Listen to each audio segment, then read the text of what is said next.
Lucian Harrowfield's arc is built almost entirely around his exhaustion with being valued for what he owns rather than who he is, and the script goes out of its way to show us why before it ever shows us the woman who breaks that pattern.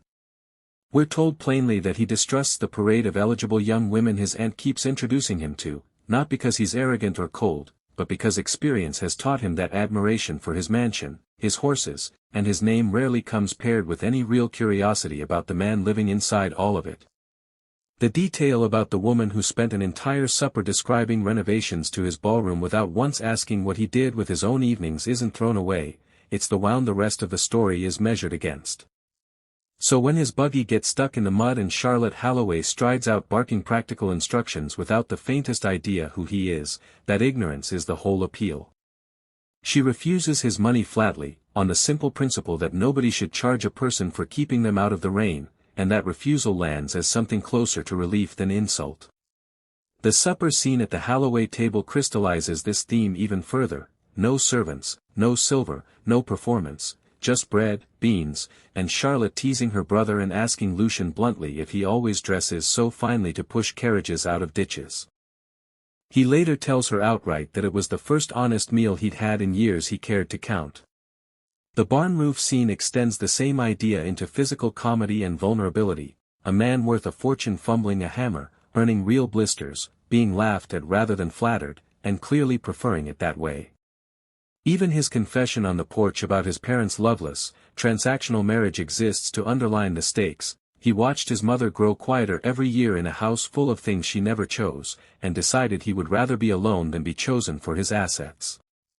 Charlotte becomes the first person who seems to want nothing from the arrangement at all, and that absence of calculation is precisely what dismantles his guardedness.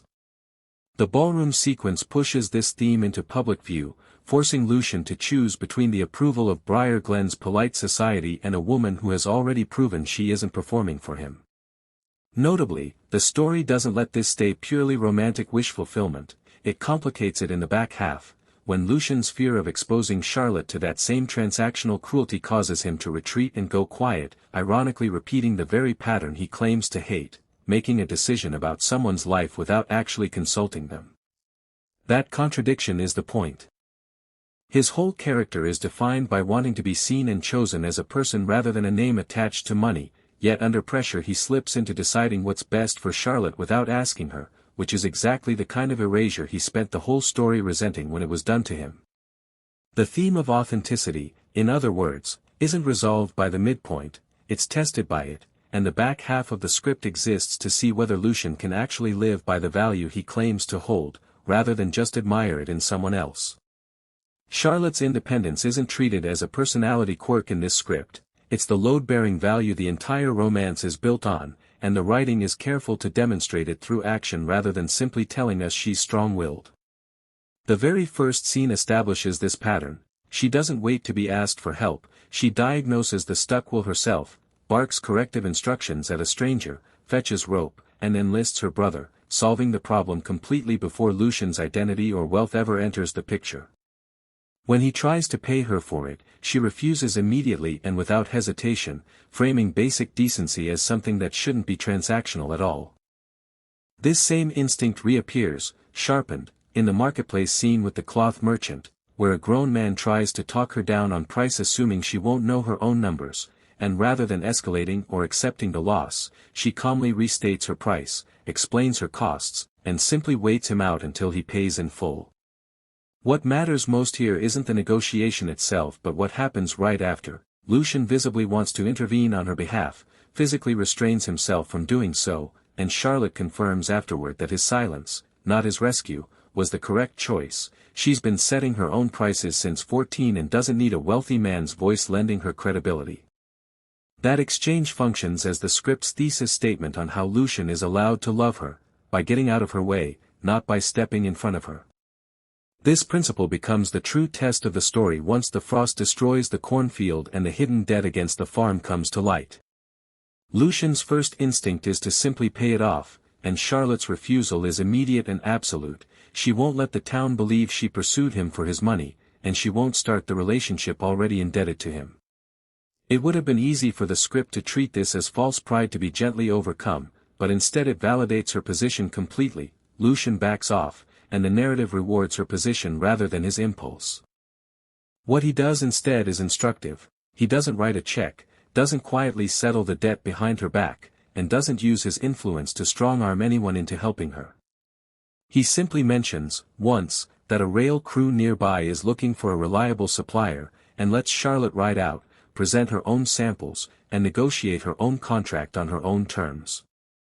The same logic applies to Eli. Lucian doesn't buy him an apprenticeship or call in a favor. He passes along one honest observation about the boy's gift with horses to a breeder, and lets Eli's own skill, demonstrated live with a spooked animal, do the rest. Both moments reinforce that Lucian's version of help is indirect and enabling rather than controlling or rescuing. He opens doors without walking through them for her family. This is what makes his later retreat, when he starts avoiding her out of fear for how the town will treat her, land as such a clear misstep. After an entire courtship built on respecting her agency, he suddenly makes a unilateral decision about her life without asking her opinion at all, and Charlotte's blunt question to him, whether this is really what he wants, or just another decision made on her behalf, calls out that exact hypocrisy. Her independence isn't just a character trait here, it's the standard the story holds Lucian to, and the thing he briefly fails to honor.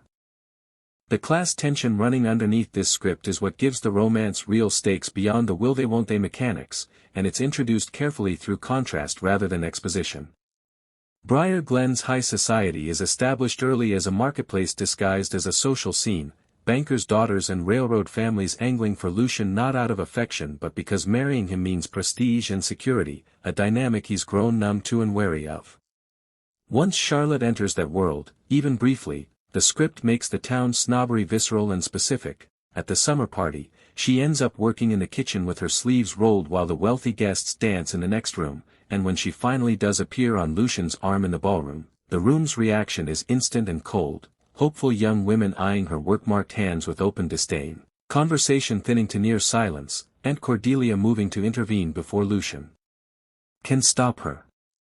That single image, the calluses on Charlotte's hands being read as a mark against her, does more to establish the class divide than any explanation could.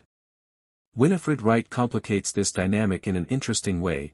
Rather than functioning as a jealous rival, she's revealed to be just as trapped by the arrangement as Charlotte and Lucian are, admitting in the kitchen that she doesn't want to marry Lucian either and that their father's business interests, not their own wishes, are what's driving the match. Her later warning that her father won't take a broken understanding lightly, and that Lucian doesn't know what he's risking, turns the class conflict from an abstract social embarrassment into a concrete external threat with financial and reputational consequences. Aunt Cordelia's warning cuts even deeper because it comes wrapped in love rather than snobbery. She isn't trying to protect the family name so much as protect Charlotte specifically, revealing that she watched a woman she once cared about get smiled at to her face and destroyed behind her back by this same town, and that the woman never recovered her spirit afterward. This backstory reframes Cordelia not as an obstacle but as someone speaking from real grief, which makes Lucian's response, quietly withdrawing from Charlotte without explanation, canceling visits under thin excuses, feel less like villainy and more like fear wearing the costume of protectiveness.